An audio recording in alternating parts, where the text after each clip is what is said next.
अखन अपने सब सुन रहल छी आरके म्यूजिक के प्रस्तुति।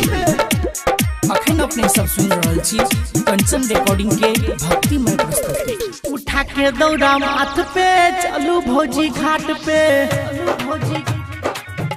भौजी घाट पे। उठा के दौड़ा माथ पे चलू भौजी घाट पे, चलू भौजी घाट पे। हो केल बिहान कने दियो न ध्यान, भो केल बिहान कने दियो न ध्यान। चलो से जमान के बात पे उठा के दौड़ा माथ पे चलू भौजी घाट पे, चलू भौजी घाट पे। उठा के दौड़ा माथ पे चलू भौजी घाट पे, अखन अपने सब सुन रहल छी आरके म्यूजिक के प्रस्तुति।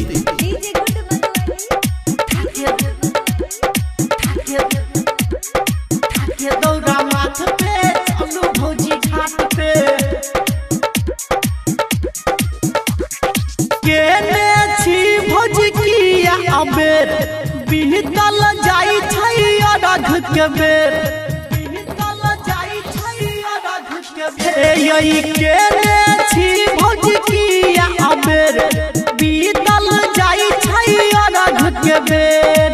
जल्दी से चलू नहीं रहू केकरो बाट पे,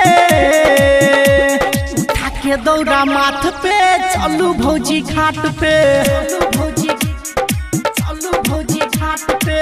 के दौड़ा माथ पे चलू भौजी घाट पे, चलू चलू चलू भौजी घाट पे। डीजे गुड मधुबनी, डीजे गुड मधुबनी। अखन अपने सब सुन रहल छी आरके म्यूजिक के प्रस्तुति। के दौड़ा माथ पे चलू भौजी घाट पे। राइटर विकेश के बात मान लिया, हे हाली हाली दौड़ा सजा लिया, हाली हाली दौड़ा सजा लिया। हे ये एम के राजा के बात मान लिया, हे हाली हाली दौड़ा सजा लिया। कहो यार का फुटबॉल होने रात के,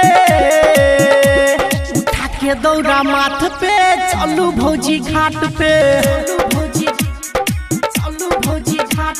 उठा के दौड़ा माथ पे चलू भौजी घाट पे, चलू भौजी, चलू भौजी। Presented by RK Music।